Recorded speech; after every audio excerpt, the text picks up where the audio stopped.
Assalamualaikum warahmatullahi wabarakatuh. Akkam nagaa jirtu dhageeffattootaa fi daawwattoota Walhabarru channel. Nagaa fi rahmanni bakka jirtanitti isin haa ga'u isiniin jecha har'a qophii keenya gaaddisa maatii qabannee isinii dhiyaannee jirra. Yaa qophiin keenyas jalqaba kanis kutaa tokkoffaa isinii eegallee jirra. Akkuma jennee wantoota baay'ee jalqabata. Mata dureen keenya kan bilbilaa fi rakkina bilbila heddummeessuudha. Isa qabannee dhufne. Eyyen viidiyoo kaleessa gad isinii dhiifnerraa akka barattan akka irraa itti bohaartan abdii guddaa qabna. Asumaan immoo chaanalii keenya like, share, subscribe gochuun cinaa dhaabbadhaa. Warri haarawaa taatanis maatii nuu ta'a isiniin jenna. Qophii keenya har'aatiin akkuma isheen jette miidhaa bilbilli maatii irratti keessattuu gidduu jaarsaa fi jaartii yookaan immoo abbaa manaa fi haadha manaa irratti qabaatu kan isinii dhiyeessinu ta'a jechuudha. Sababni isaas yeroo ammaa jaarraa keessa jirru kanatti itti fayyadamummaan bilbilaa baay'ee guddataa waan deemeef, teknooloojiin babal'ataa waan deemeef akkuma faayidaa qabu sana miidhaan isaallee baay'ee waan ta'eef mana nama hundaatu wanta akkasii waan jiruuf kanaaf isarraa haasofna jenneeti har'a qophii kana qabannee kan dhufne gaaddisa maatii jalatti jechuudha. Yaan isaa dhugaadha. Manuma kamiyyuu deemtan amma eejii odoo hin daangessini bilbila kana irra caalaa ilmi namaa itti fayyadamaa kan jiru. Akkuma saniin immoo umrii osoo hin daangessin kan qabatamurraa kan ka'ee bakka maal isiniin jenna baay'ee miidhaan isaa daddaffiidhaan dhufaa jira. So kanaaf mana nama hundaatu hin jira wanti kun aga beenyurraa waan kana irraa dubbachuu qabna yookiin immoo gorsa kennuu qabna kan jennuu qabannee dhufnee isin immoo hanga xumura qophii keenyaan faana turaa. Qophiileen qopheessinu kamiyyuu daawwachuudhaan yaada keessan nu biraan gahaa nu jajjabeessaa. Share godhaa warroota jaallattan biraan gahaa waan ofiif hawwan namaaf isin hawwaa ta'eef galatoomaa isiniin jedha.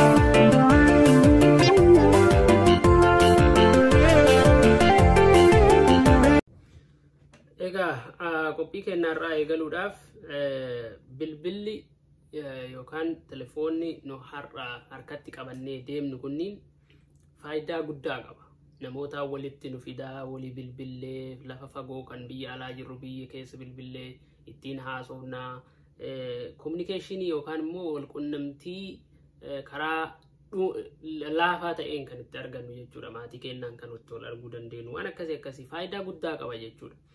Haa ta'u malee faayidaan isaa kun immoo sirnaan yoo ittiin fayyadamne, karaa sirriitiin yoo ittiin fayyadamne miidhaa isaatu caala. Miidhaa isaa keessaa maal fa'aa akka ta'an immoo har'a kan waliin tokkoon laallu ta'a jechuudha. Miidhaa hedduu qabanii kanaafuu miidhaa san irraa wantoota more importantii ta'anii irraa qusachuu qabnu keessaa mata duree isa tokko lama qabannee dhufneerra. Mata dureen inni jalqabaa nuti qabannee dhufne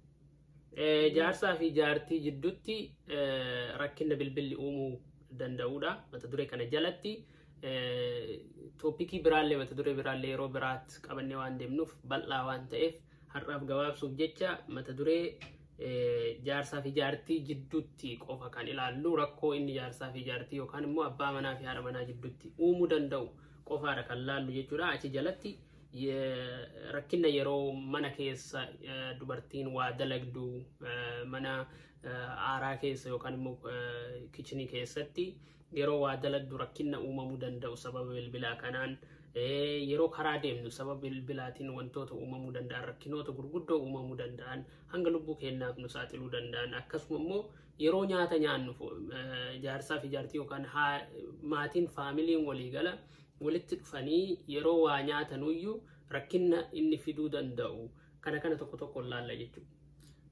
Dhugaadhaa yaanni nama inni kaase immoo yeroo nuti dubartoonni akka dubartii tokkooti bakka bu'ee osoo dubbadhee normaalii yeroo laaqana nyaata qopheessinu yeroo isaa dhaabbataa miti waan ta'eef nyaata yeroo qopheessinu immoo namoonni biyyaan baa jiran dalagaadhaan iddoo bahanii galansanii yeroo gaaffii argatan sanii nyaata dalagaa maal fayyadamu? Telefoona fayyadamu.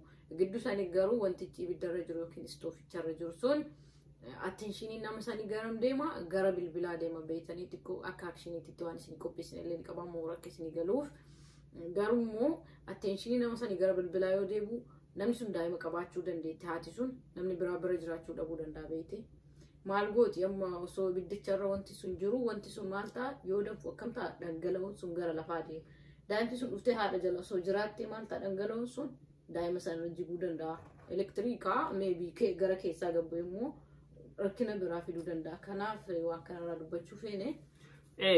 Biyya alaa qofa osoo hin taane biyya keessattis kasala yeroo fayyadamnullee waan san irra keenne yeroo teenne telefoona qofa irratti yaada keenya deebnee yaadota wantoota naannawa keenya keessatti ta'aa jiran sochiiwwan naannoo keenya keessatti ta'aa jiran daa'imman haa ta'u numaayyuu numa mataa keenyaatuyyuu balaa guddaaf saaxiluu danda'a jechuudha.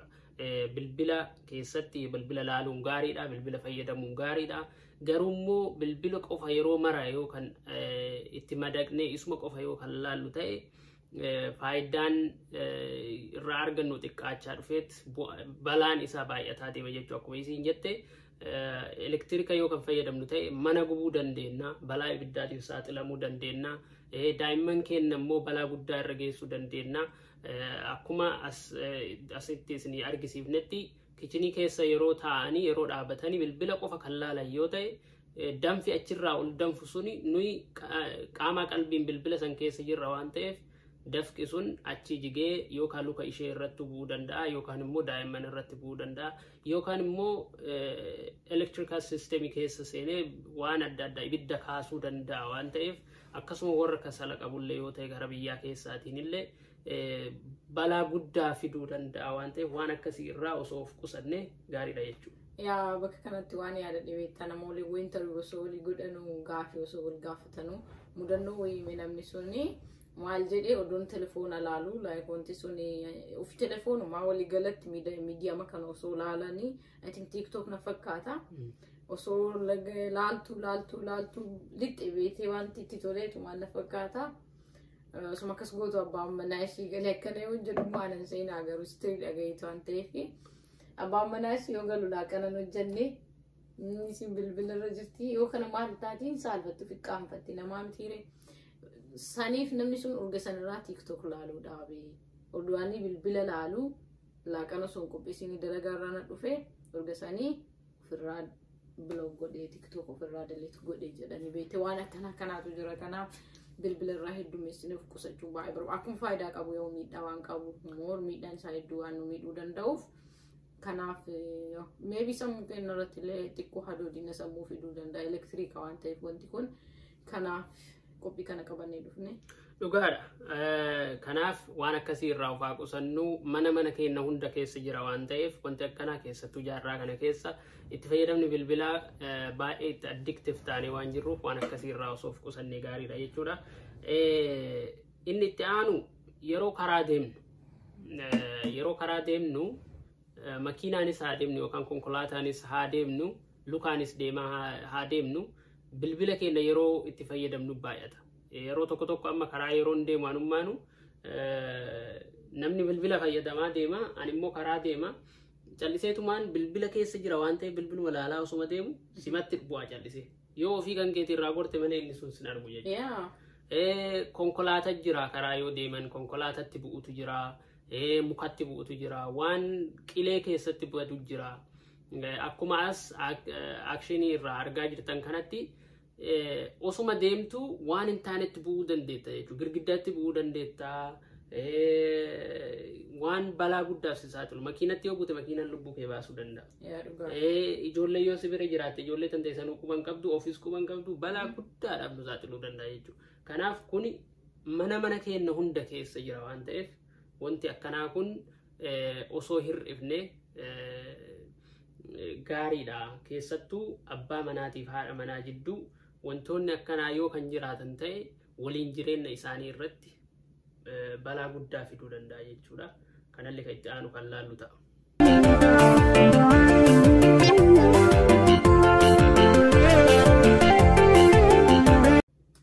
Iddoo amma daandii irra kanatti maali wanti isin yaadachiisu fedhe mooramma ijoolleen yeroo dargaggummaa keessa jiran kun hedduun isaanii yeroo eerfoonii godhatanii bilbila qabatanii istaayila mataa ofii qabu jechuudha. Meebii akka maali akka nama araadaa ta'e tokkotti uf laalanii waan san fayyadamanii boolla qotamettis kabadeen dhabamu boonuu biyya kana daandii gidduu daandii qarqararra dhagaadhaan hojjetame keessa badee kawaa miidhaan irra ga'e hin dhabamu. Moor bilbila laalaa deemuun balaa hedduuf nama saaxila. Moor ijoolleen biyya keessaa amma beetti biyya tokko gaarii baa'ataa, baajaji baa'ataa, konkolaataa baa'ataa. Karama sanirra bilbila laalaa deeman. Keerla sanatti garummoo miidhaa isaallee akkasuma laalu akkuma isa laaluu jaalatanitti miidhaa isaa sanillee laaluu qabu jedheen yaadaan. Kanaaf dhaggeeffattoota keenya hundi keenyaa of gaafanne bakka jirrurraa ani akkam jira, ani haalli itti bilbila kiyya fayyadamaa jiru karaa sirrii moo karaa sirrii miti jennee of laaluu qabna. Yeroo bilbila keenya itti fayyadamnu keessattuu abbaan manaa yookaan fi haati manaa yeroo wal bira jiran itti fayyadama bilbila isaanii baay'ee hir'isuu qabu. Maaliifi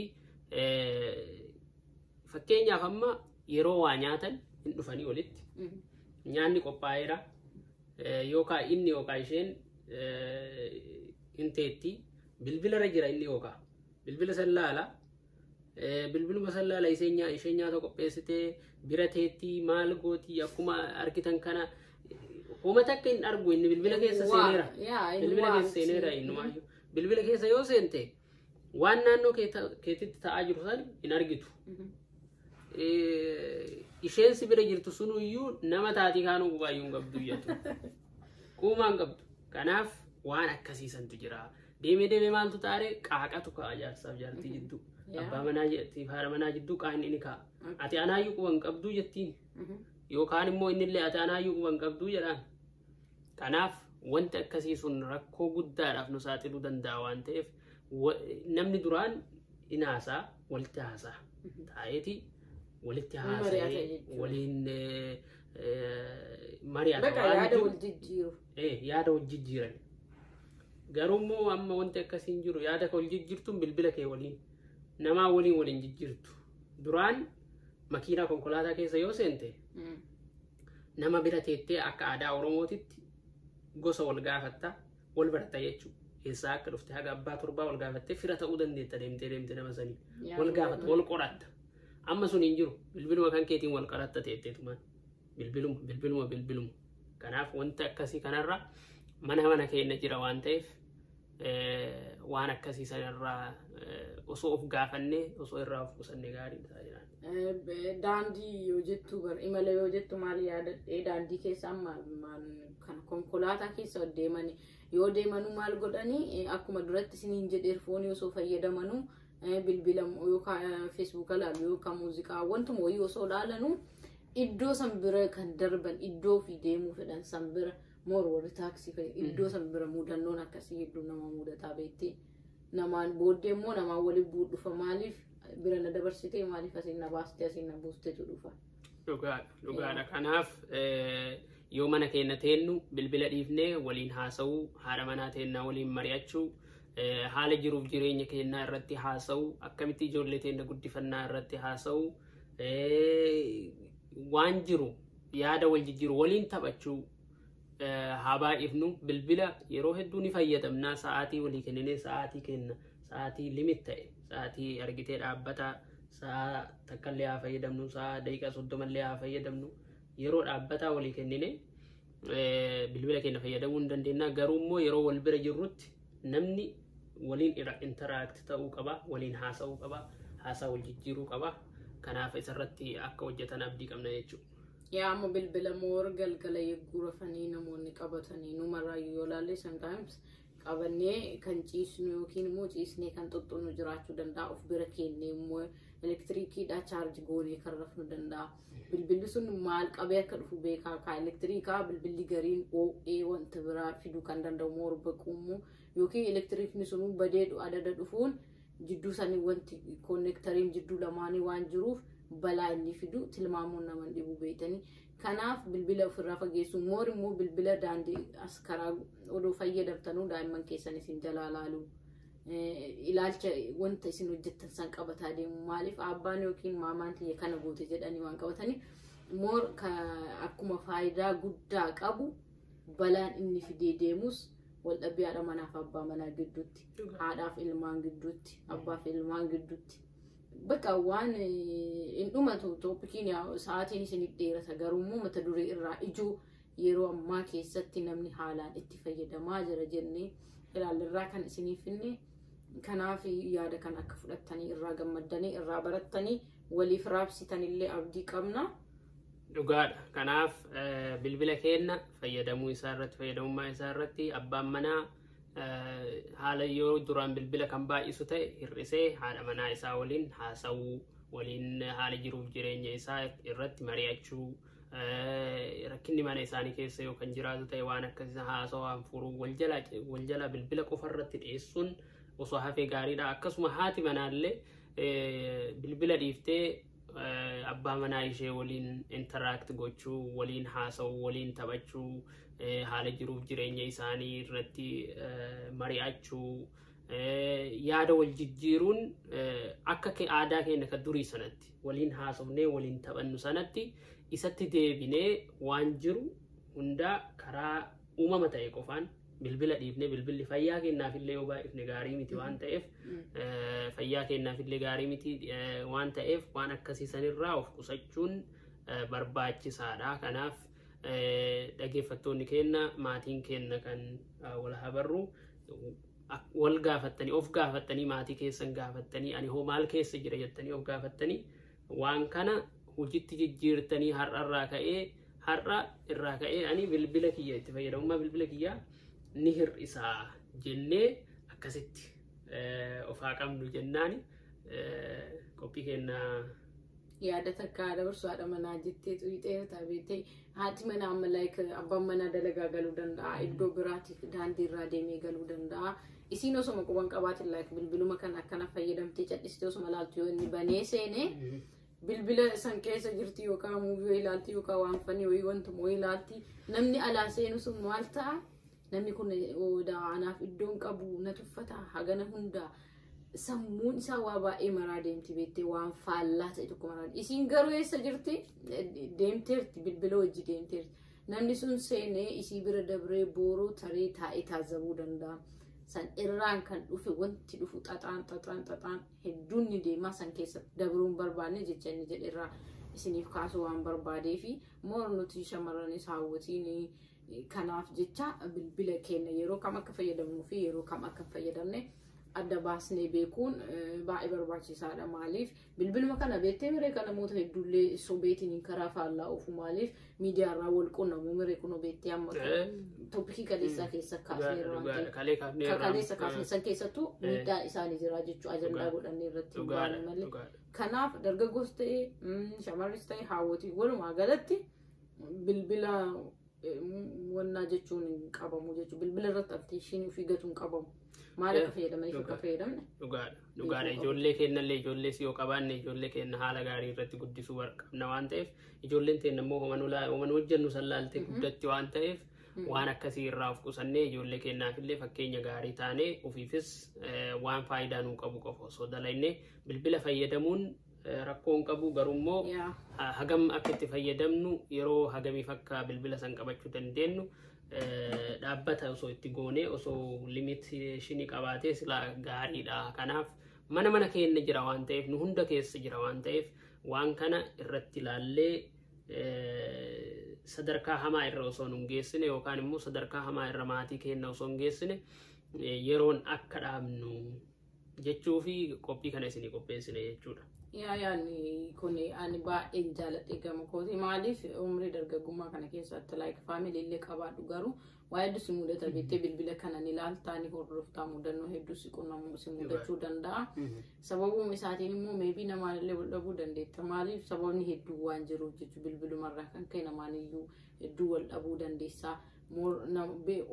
Online irratti namaan rileeshiniin kee ka online qofa ta'ee wanni social life naannawa keetii dagachuu dandeettaa beektee maal attention kan kee miidiyaa marra yoo ta'e odumeessa gootu sa'aatii yoo yaadattu mana keetii as deebita naannawa kee quban qabdu ollaan kee maal jira ollaan tiyya maal jirti waan irra dagachuu dumina bilbilaa yoo heddummeessite moorii yoo heddummeessite kanaaf akka isin uf gaafattanii deebii ofiif kennitan immoo nuti abdii qabna kana waan irra laalleetiin itti yaannee agar dandeenyuun irraa qorannee isiniif dhiyeessiniidha waan addunyaan irra garagaltee waan ta'eef wanti kun kanaaf qabannee dhufne jechuu barbaadeeti.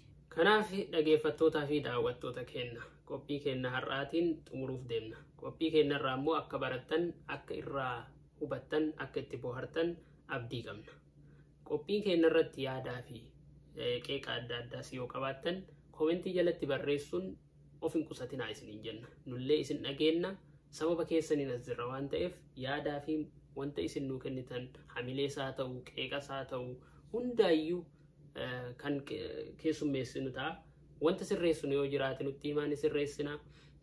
Wanta hojjetaa gaarii hojjetaa jiraannu irratti immoo nu jajjabeessaa kana caala akka hojjennu nu gargaara waan ta'eef kanaaf viidiyoolee keenya share gochuun warroota biran gahin biraan nuugaa chaanaalii keenya immoo akka nu guddatu nuti ummanni Oromoo afaan Oromootiin waan gaarii akkanaa kanneen kan nu barsiisu hedduu waan hin qabneef namni gariin amma beekuu danda'a waan nu jennu kana beekuu danda'a garuu immoo afaan Oromootiinuu wal barsiisanii walii himanii walii yaadachiisuun waan guddaa tokko waan ta'eef afaan keenyallee asumaan guddifna aadaa keenyallee asumaan guddifna maaliif as keessatti aadaan akka aadaa keenyatti namni waliin haasa'u waan ta'eef bilbila waliin hin haasa'u aadaa keenyallee walii yaadachiisuudhaaf kanaaf qophii keenya gara xumuraatti deemna.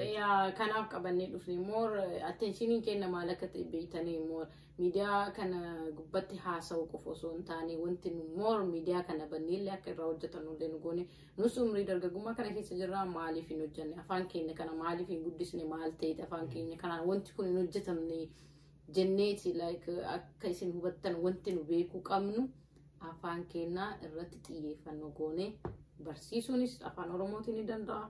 Hojjechuunis barachuunis waan kamuu gochuun afaan keenyaan hin danda'ama.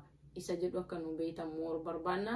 Kanaaf yeroo isin immoo share gootanii nama keessan biraan geettan yookiin immoo yaadolee babbareedoo yookiin immoo qeeqolee babbareedoo nu sirreessuu danda'an yoo isin dhiyeessitan nus attenshiniitti kennanii haala bareedaadhaan kana more dabalaa isin dhufna waan ta'eef yaada keessan barbaanna hundaa caalaa yaada keessan nu barbaachisa. Kanuma jedha kaman. Kanaaf walaabarruun keenyaa kan keessanii kan ittiin isin barsiifnu kan isin irraa barannu kan isinillee nu barsiiftan kan irraa nu barattanidha. Kanaaf warri haarawaa taatan maamila keenya ta'a. Mallattoo bilbilaa tuquun viidiyoon keenya akka yeroo hundaa isin ga'u taasisa. Nu hordofaa, nurraa baradhaa, ittiin boharaa, ittiin gammadaa isiniin jenna. Qophiin keenya har'aa asumarratti xumurama. Nagaa hafraaf manni bakka jirtan hundatti isin haa ga'u. Jaalalli onnee irraa madde. Maamiltoota keenya hundaa haa ga'u isiniin jecha qophii biraatiin yeroo biraa hanga walitti deebinutti assalaamu alaykum wa rahmatullaahi wa barakaatuh.